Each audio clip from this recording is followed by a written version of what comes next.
Todos, que a paz de Jesus nos envolva. Eu agradeço pela oportunidade de mais uma vez estarmos aqui para colaborar neste curso continuado. Nós vamos falar do capítulo Fogo Purificador e também na semana que vem estaremos aqui continuando esse mesmo capítulo. Todos já devem ter conhecimento do nosso congresso. Vou passar de novo, quem já pegou, pega também para dar para algum amigo, e assim a gente vai divulgando a atividade da Associação Médico Espírita de São Paulo. Tivemos um problema com a projeção, mas vamos continuar do mesmo jeito. Vamos falar desse capítulo 10 do Obreiros da Vida Eterna.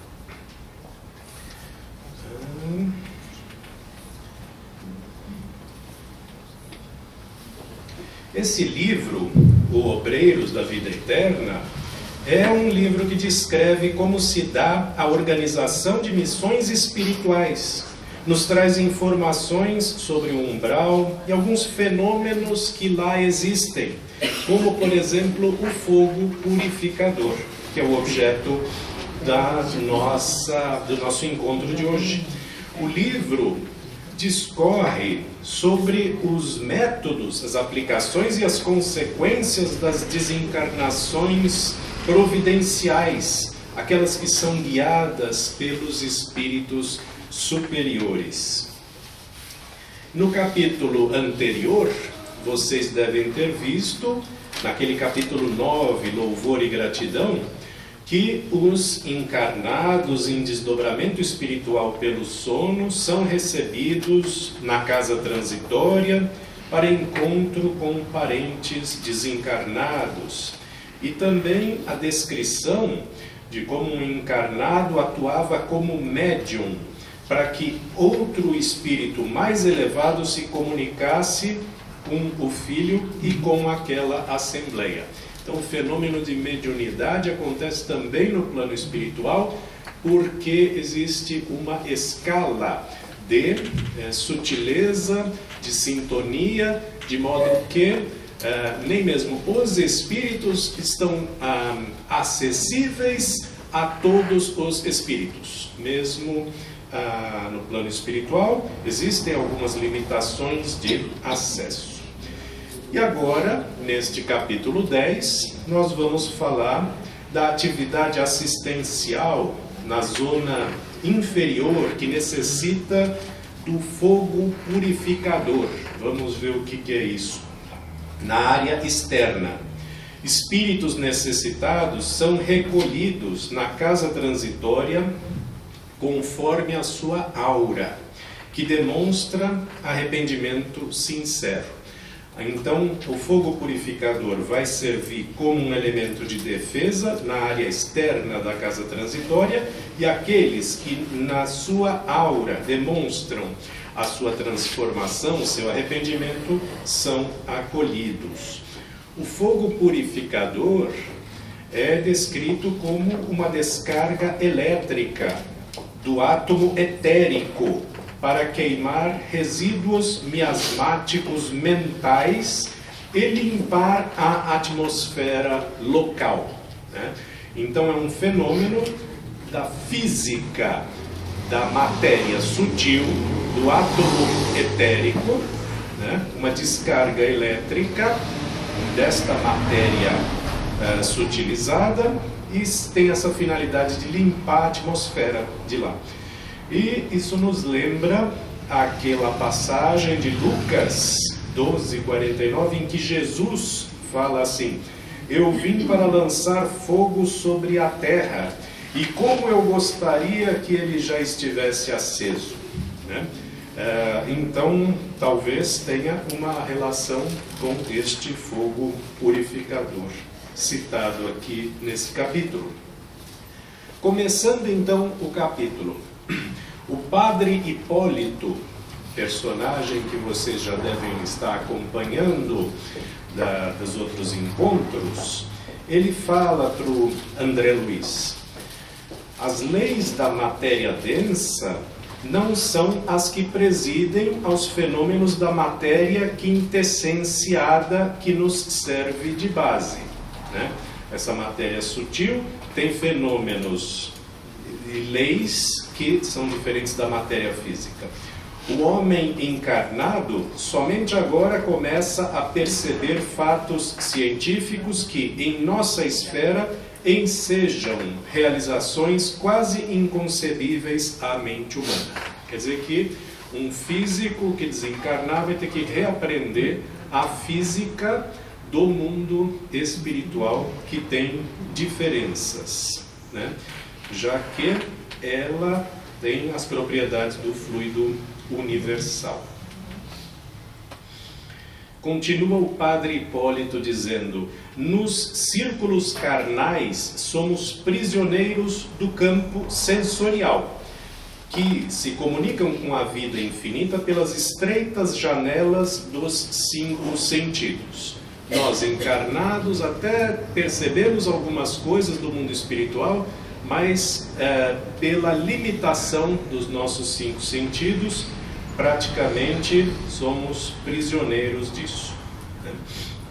O homem comum apenas conhece uma pequena parte do plano onde passa a existência.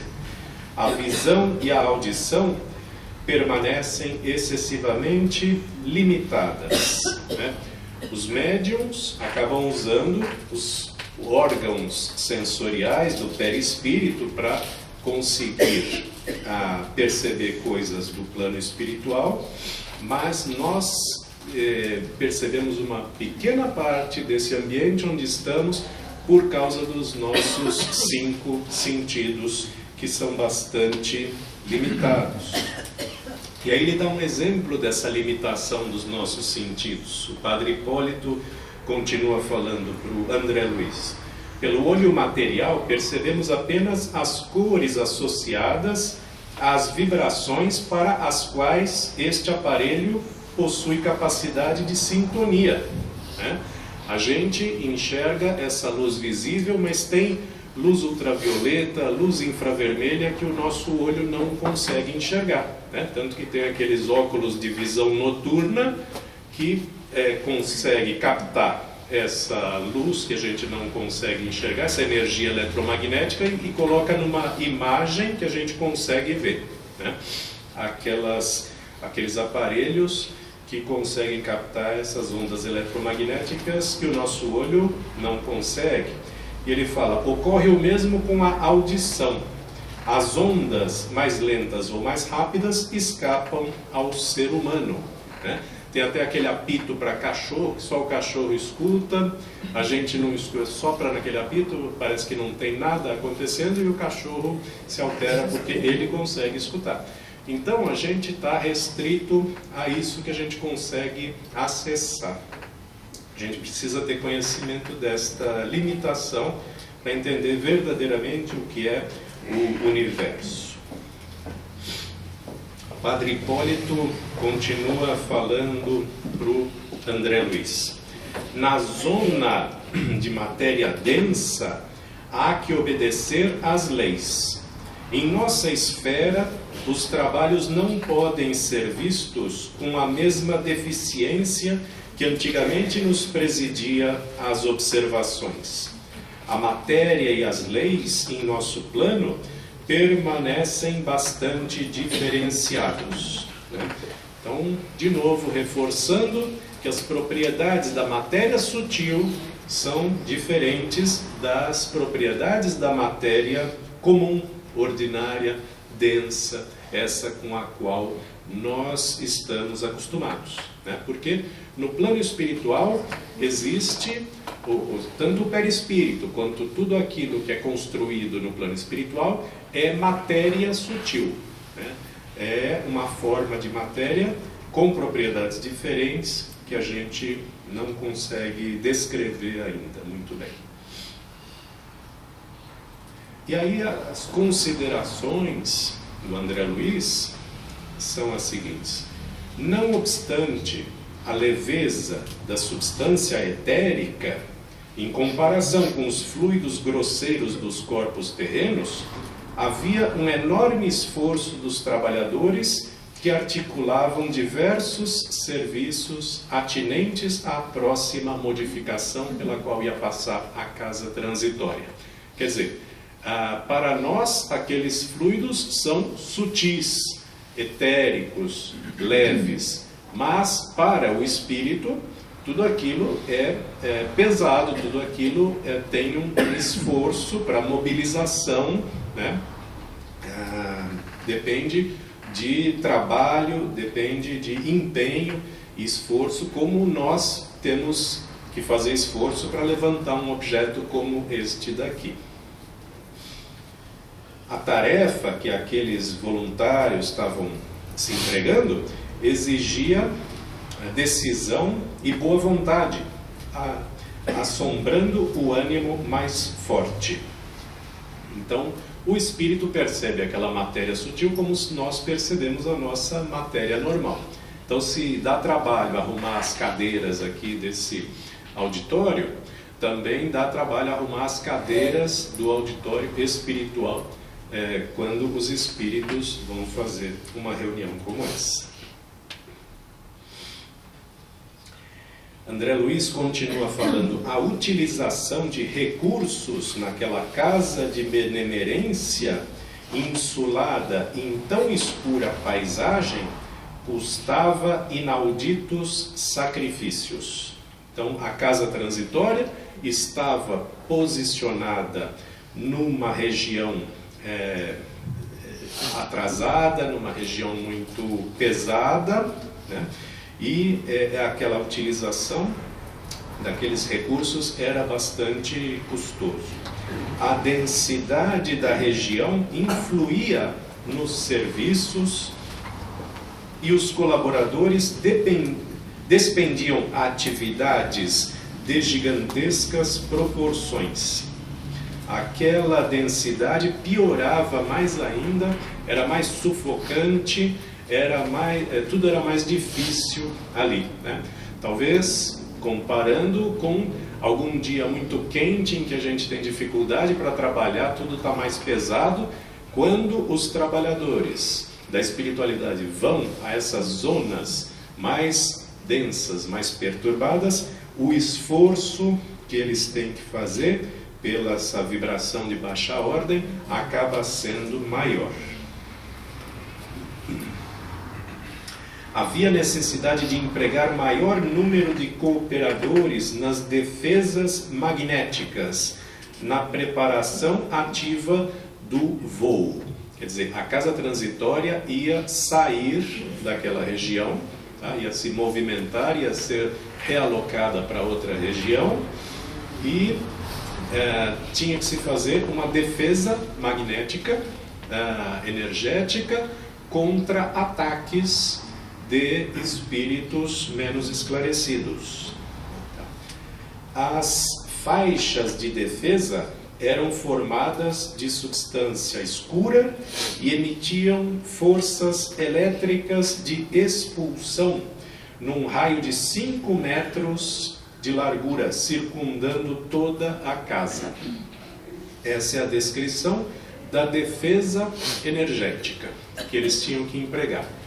Era uma forma de barreira contra invasões de espíritos engajados em malfeitorias e que eles faziam circundar toda a casa, né? Porque o espírito, ele vai atravessar matéria sutil ou matéria densa dependendo do seu nível vibratório também, né? Então, podemos ter espíritos que atravessam as paredes aqui, nossas, materiais, e outros não conseguem. Tem os espíritos que talvez não consigam atravessar nem a matéria sutil lá do mundo deles, tá? E assim eles conseguem, os benfeitores conseguem fazer uma barreira, conseguem fazer uma defesa que estes espíritos de uma vibração inferior não conseguem atravessar. André Luiz continua descrevendo esses preparativos Diversos focos de luz permaneciam acesos. Velaríamos pelo funcionamento de certos aparelhos geradores de energia eletromagnética destinados à emissão de forças defensivas e vigiaríamos o setor para sanar qualquer anormalidade.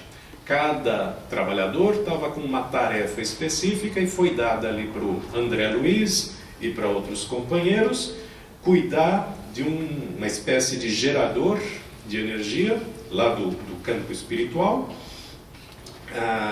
que fornecia a energia eletromagnética para as forças defensivas, sempre usando aquelas propriedades do átomo etérico, do átomo da matéria sutil.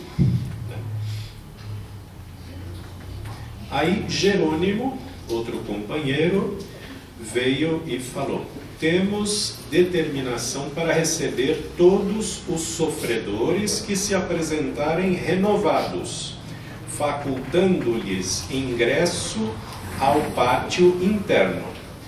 Nos ordenaram acolhimento a todos os transviados que se aproximassem de nós com sinais legítimos de transformação moral para o bem. Então, a ordem era o seguinte: antes de partir, nós vamos receber aqueles que nós pudermos ajudar. E esses são aqueles que realmente demonstrarem estar abertos, estar transformados, estar em condições de receber esta ajuda, né? Daí, lembramos da frase de Jesus: muitos são os chamados, poucos são os escolhidos. Quer dizer, não adiantaria receber todos os sofredores ali dentro, porque a maioria não estaria em condições de receber a ajuda, receber esse benefício, e só atrapalharia todo o processo, né? Veja, então é uma espécie de fazer o bem e olhar a quem, tá? Num certo sentido, é isso. A gente vai investir o nosso potencial de ajuda onde a gente acha que realmente isso vai ser aproveitado. Isso é bem explícito aqui, e vão bloquear o acesso daqueles que possam atrapalhar o trabalho, né? O fazer o bem e não olhar a quem se refere a gente não ter preconceitos, a gente não separar por preferências pessoais. Esse é o fazer o bem e não olhar a quem, tá? Agora, neste caso aqui, havia uma necessidade de triar quem realmente podia ser ajudado, por motivos práticos, né? Jerônimo continua falando: os sofredores já modificados para o bem apresentam círculos luminosos em torno de si, logo que suas forças mentais foquem o esforço pela retificação. Os impenitentes e mentirosos sistemáticos, ainda que pronunciem palavras comovedoras, permanecerão nas nuvens de treva que lhes cercam a mente endurecida. Esse é o método de triagem. Ver a vibração da aura, da luminosidade, aquilo que se manifestava na psicosfera dos espíritos que se aproximassem destas barreiras, tá?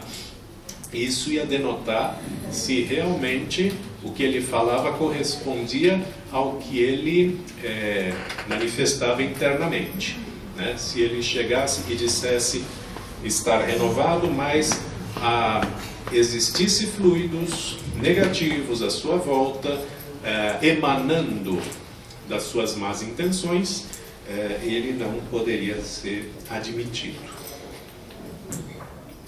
E aí ele começa a descrever os fenômenos do fogo purificador, daquele método de limpeza da atmosfera do mundo espiritual. Diz ele: um choque atmosférico abalou o escuro céu. um clarão varou o nevoeiro de alto a baixo. Era o primeiro aviso da passagem dos desintegradores. Isso era então fornecido por determinados aparelhos que causavam estas descargas e servia para purificar a atmosfera. Não era como o relâmpago da crosta, né, o relâmpago material, cujas descargas são menos precisas. Ali, a tormenta ia começar metódica e mecanicamente. É um processo que tem uma finalidade útil, apesar de ser assustador e parecido com a tempestade da terra, ele tinha um objetivo funcional.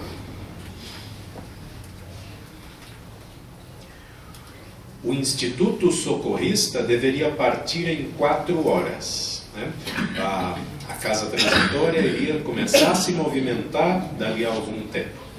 O número de infortunados a procurar-lhe as portas seria grande. Já estavam prevendo todo esse trabalho adicional e já estavam se preparando. Chegaram novos reforços para a guarda.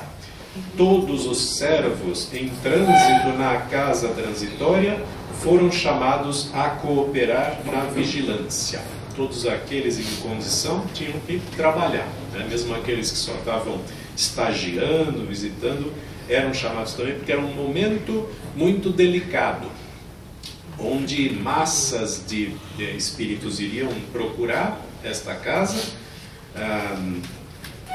Então, todo momento de transição sempre é um ponto de fragilidade.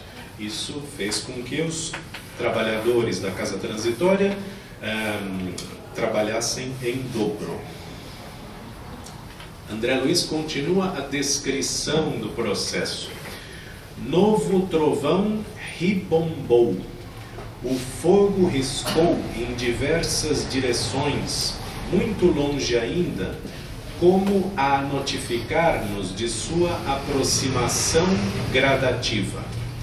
Dessa vez, as descargas elétricas não se detiveram na superfície, penetraram a substância sob nossos pés e espantoso rumor se fez sentir nas profundezas. Então essas descargas iam chegando cada vez mais perto, como trovões, e chegavam até a penetrar o solo do mundo espiritual onde eles estavam. Jerônimo falou: o trabalho dos desintegradores etéricos, invisíveis para nós, tal a densidade ambiente, evita o aparecimento das tempestades magnéticas que surgem sempre quando os resíduos inferiores de matéria mental se amontoam excessivamente no plano. Quer dizer, ali a coisa era tão densa, mas tão densa, que estes raios precisavam tirar essa poluição, esses fluidos que estavam até obstruindo o trabalho da movimentação da casa transitória. Então eles estavam fazendo uma limpeza dessa estagnação etérica por meio deste recurso do eletromagnetismo sutil da matéria deles lá. Né? Então, até para se movimentar, precisava dar uma limpada na área, tirar todo este lixo dos fluidos que se acumulavam na região.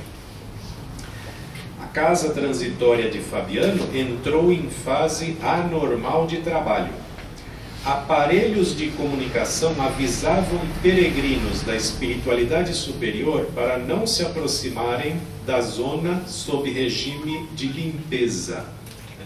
Então, para não afetar outros voluntários, benfeitores que estivessem transitando naquela zona inferior, existiam aparelhos que comunicavam a eles, dizendo, olha, fique longe, está tendo aqui uma limpeza, está tendo o fogo purificador, não se aproxime, tá? Estamos aqui numa fase de muito trabalho, fique longe, né?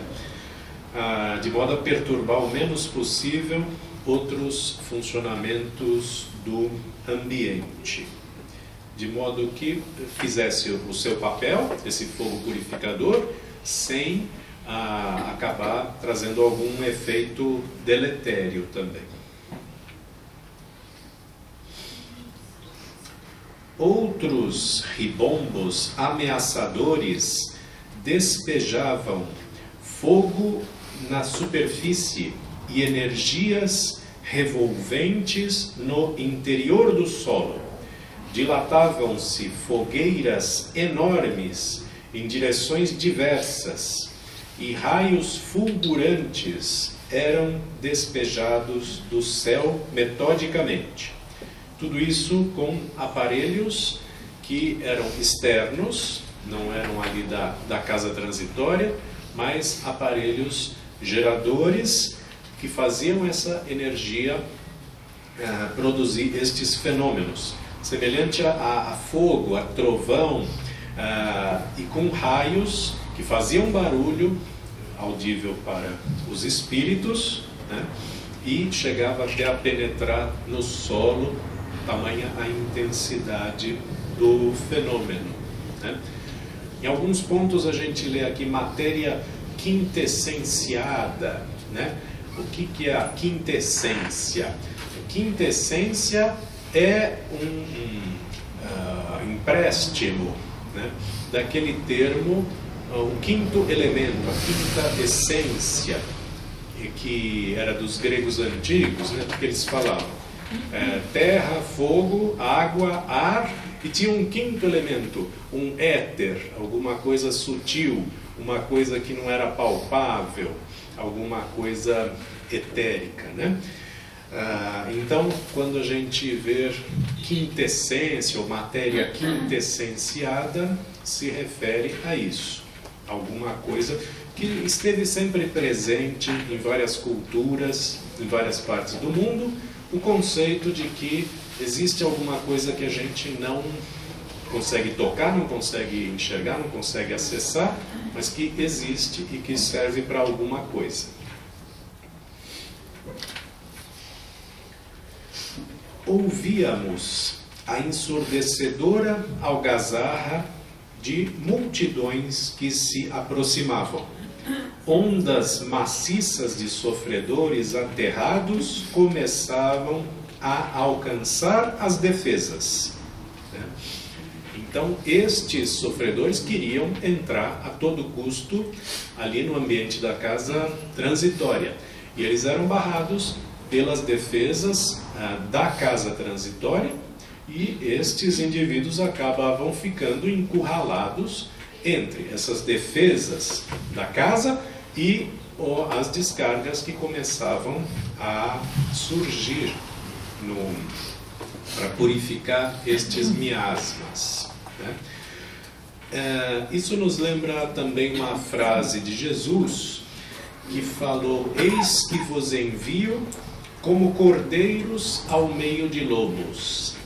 Jesus falou para os seus apóstolos que ele estava os enviando como se fossem cordeiros no meio de lobos. Quer dizer, a missão é perigosa. Você fazer a caridade envolve alguns cuidados, né? Porque você vai colocar o pescoço em risco. E Jesus, nessa passagem, ele complementa dizendo: portanto, sedes prudentes como as serpentes e mansos como os pombos. Ele mesmo, Jesus, sabendo de riscos de uma tarefa de assistência, convoca a prudência, convoca a gente saber onde está se metendo, o que está fazendo, para não colocar nem a nós mesmos em risco, nem o trabalho como um todo sob alguma ameaça. E André Luiz fala: era dolorosa a contemplação da turba amedrontada e expectante. Aproximamo-nos dela tanto quanto possível. Então, o próprio André Luiz sentia no coração a perturbação por esta massa de gente que tentava se aproximar e que seria sistematicamente repelida. Eles não conseguiriam ajudar a todos, né? Mesmo nas massas do umbral, nos campos mais inferiores, a espiritualidade se ressente por todos aqueles que ali estão, mas não consegue ajudar todos, né? Eles acabam ficando até que tenham condições de serem ajudados. Porque para receber ajuda, o indivíduo precisa ter um mínimo de condições, mínimo de estrutura, para poder absorver essa ajuda, para poder recebê-la, né? E isso lembra também a nós que nós também precisamos estar abertos à ajuda, né? Quando a gente faz uma prece, para que é? Para informar a espiritualidade, para informar a Deus quais são as nossas necessidades. Deus já sabia das nossas necessidades antes de nos criar. A espiritualidade está sempre em contato com a gente, está sabendo perfeitamente o que nós precisamos. Então, qual que é o papel da prece? É a gente se colocar numa posição receptiva, tá? Porque pode ser que os benfeitores da espiritualidade estejam tentando nos trazer informações, intuições, elementos benéficos de várias naturezas. E nós, por estarmos correndo atrás do próprio rabo, estarmos numa condição que dá as costas para essa ajuda, nós acabamos não recebendo, né? Então, esse fenômeno de estar aberto não é só para esses sofredores que estão no umbral, né? Às vezes por décadas, por anos, por séculos, né? Também para nós, aqui no nosso dia a dia. Também é uma lição de estarmos sempre receptivos. André Luiz continua falando daquela massa de gente. Avançavam sobre as faixas de defesa para recuarem espavoridos. Tentavam, né, chegar perto daquelas barreiras que defendiam a casa transitória, mas acabavam repelidos. Com intensidade variável, todos exibiam escuros círculos de treva em torno de si. Com todos eles, a grande maioria era de indivíduos que ainda não teriam condições de ser ajudados, estavam com aquela aura pesada de treva em torno do seu perispírito.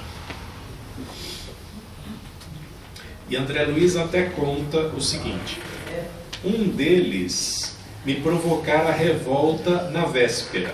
André Luiz reconheceu um deles ali que tinha maltratado, tinha feito alguma coisa que o André Luiz reprovou. E esse indivíduo agora de joelhos implorou piedade e pedia auxílio para reabilitar-se. Ele se cercava de um manto de trevas no halo vital, com lembranças deploráveis e propósitos destruidores. Estava amedrontado, mas não convertido. Pretendia se apropriar dos benefícios sem maiores considerações. Ele estava naquela posição de quem acha que vai ocorrer uma transformação por uma mágica que os benfeitores vão fazer, como se não dependesse dele, né? E muitas vezes a gente também acha que esse tipo de melhoria para nós depende desses benfeitores e não da nossa transformação, que eles poderiam tirar obsessores, que eles poderiam nos dar saúde, né, através de vindas aqui no centro espírita ou através de determinados rituais. Sempre vai depender da nossa transformação, e o que a espiritualidade faz é apoiar esse movimento para aflorar o melhor de nós. A espiritualidade não faz mágica, não transforma ninguém. Este caso específico, né, André Luiz descreve muito bem. Na espiritualidade fica muito patente, fica muito nítido o que está passando na atividade mental dessas pessoas. É uma coisa muito visível, né? É como eu dizer assim, eu estou seguindo a dieta.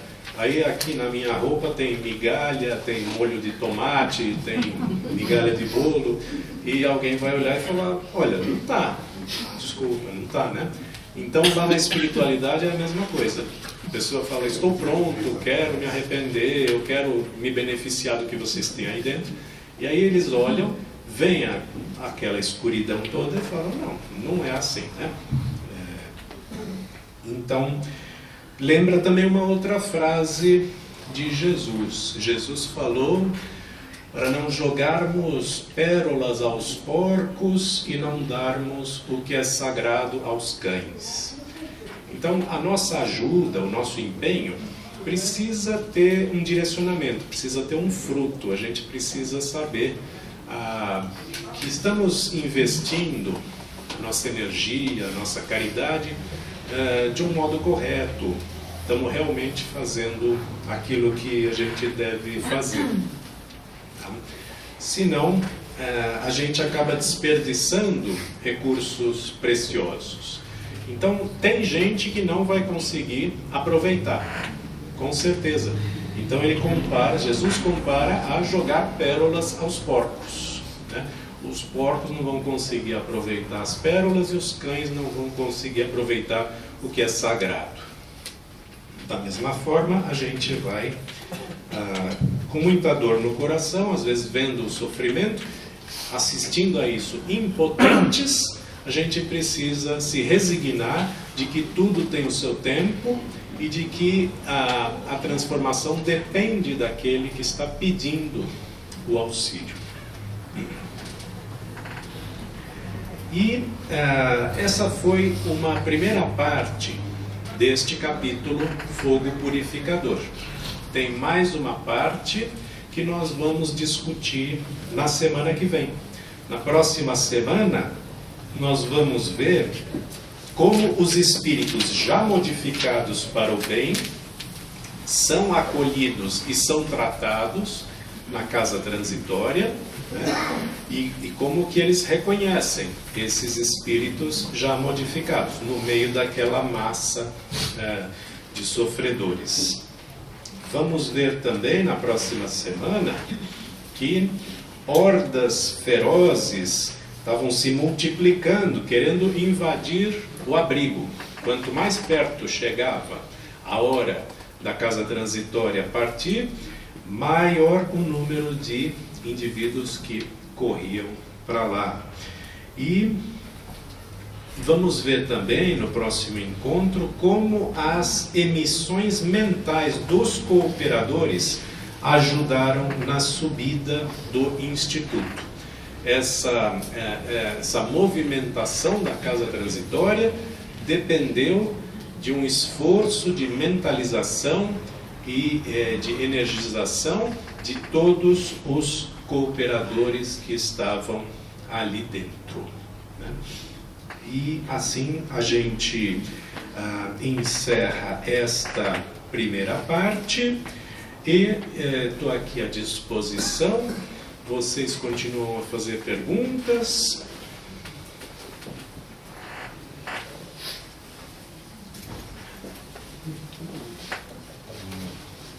Opa, tem uma... Não. É só o microfone que está aproveitado. Só para ver, não. Só para ver se está... Não que...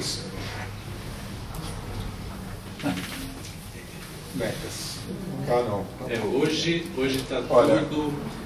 Eu vou falar uma coisa, mas você veja como é o perigo dos raciocínios sem moralidade. Do lado de cá, eu tive uma aula de bioética uma vez, que dá uma visão utilitarista. Como é que eu vou fazer para salvar? Eu tenho poucos recursos, poucos médicos, e eu não consigo salvar todo mundo. Então eu tenho que escolher aqueles que são mais viáveis. Espiritualmente não é exatamente isso. Porque do lado de cá, aqueles que não forem auxiliados, eu sou humanista, vão perecer. Mas a gente sabe que tem limites, que nem sempre podem ser atendidos. E me fez uma analogia com essa aula aí que eu tive de bioética, mas mesmo assim, você vê, precisa ter bom senso, né, Vitor?